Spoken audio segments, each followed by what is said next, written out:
All right. Hello, everybody. Today we are going to be presenting our project on our research on the effects of COVID-19 on college students' mental health and well-being longitudinally. So the COVID-19 pandemic has broadly impacted the mental health of many individuals all over the world. However, for this study, we are going to be particularly interested in how college students are impacted, as college students undergo some of the most formative years of their lives while they're in college. This study will attempt to show the pandemic's impact on depression and anxiety on current undergraduate students, and if it lessens over time.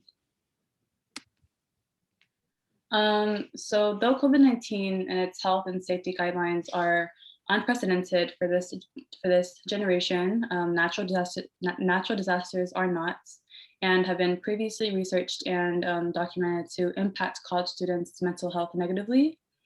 In a study published by Bianchini and colleagues in 2015, self-reported questionnaires showed that PTSD increased amongst college students after the L'Aquila earthquake of 2009. So it can also be assumed that witnessing something similarly traumatic like COVID-19 can affect college students similarly. So this study is not the first of its kind regarding the pandemic and how it has affected college students. However, just like the virus, it is important to measure the outcome as things do progress vigilantly. In January of 2021, Copeland and his colleagues found through a series of wellness, mood, and stress self-reporting surveys that, as a whole, first-year college students have found themselves in an increasingly worse mood with less healthy habits than the same surveys given to students in previous years.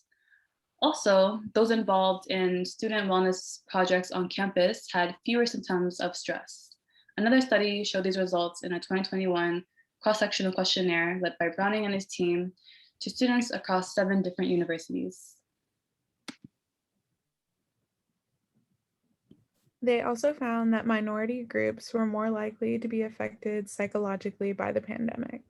However, like Copeland's study, those who participated in activities with others outdoors and away from a screen were less likely to feel negative impacts regardless of socioeconomic status. What lacks in these situations is that the vaccine had not been produced yet when these surveys were administered. The advancement in the vaccine has provided hope for society as a whole, and we hope to see this as a turning point in decreasing stress in the undergraduates. This study will fill gaps in previous research on natural disasters' impact on mental health by continuously measuring the effect on mental health initially and also as conditions of the disaster improve.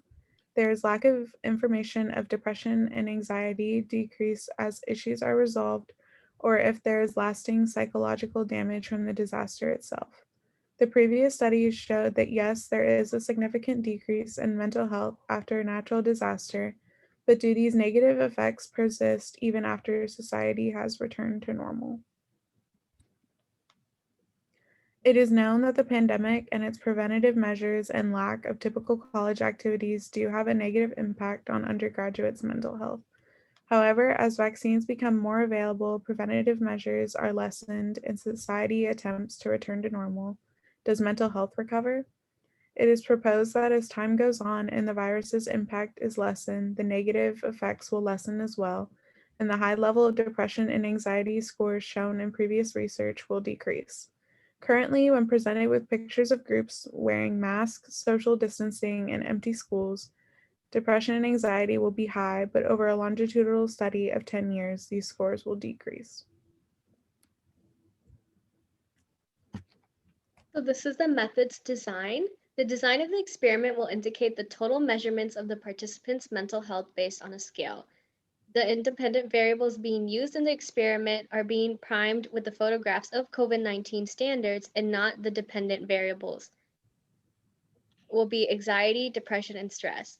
The definition of anxiety, depression, and stress in relation to this study will be scoring at least a total of 10 on any combination of the 3 Likert scales used. Because we're able to control the type of questions being given, as well as having only undergraduate students in the study, we will be able to measure the outcome of the dependent variable. The materials will include electronic devices to take the survey on. Some of these electronic devices can include iPads and the participants' cell phones since they are taking the survey at home. We will be using Google Forms to collect the data. In order to keep social distancing, we will be sending out the survey to participants' personal devices. The health guidelines we will be using are from the CDC COVID-19 guidelines issued in February 2021. We will be using the Beck Depression and Anxiety interviews to evaluate students' mental health. Questions on the Beck Depression Inventory include 21 Likert self-scoring questions. For example, 0, I do not feel sad, to 3, I am so sad and unhappy that I can't stand it. Questions on the Beck Anxiety Inventory includes 21 Likert self-scoring symptom-based questions with scoring from 0, which would be not at all, to 3, severely, it bothered me a lot. With participants, we are using undergrad students who volunteer and participate on our online survey. We're going to be using the first 200 students who volunteer for it, and they can be of any major. There's no age criteria for the study, and all the volunteers will be rewarded with a $5 Amazon gift card. Assignment to control the experiment groups will be randomized based on a random number generated through the internet. There will be 100 participants in each group. Our demographic that we're going for will be college students from the ages of 18 to 25, and there will be no discrimination with gender, sexual orientation, or ethnic background. We're going to try to diversify our sample to match the demographic of our school, but maintain a roughly equal gender and ethnic distribution. We're also going to have a roughly equal distribution of academic status. Our procedures is that we have students who wish to take the survey and can use any internet accessible device to participate, like we mentioned before.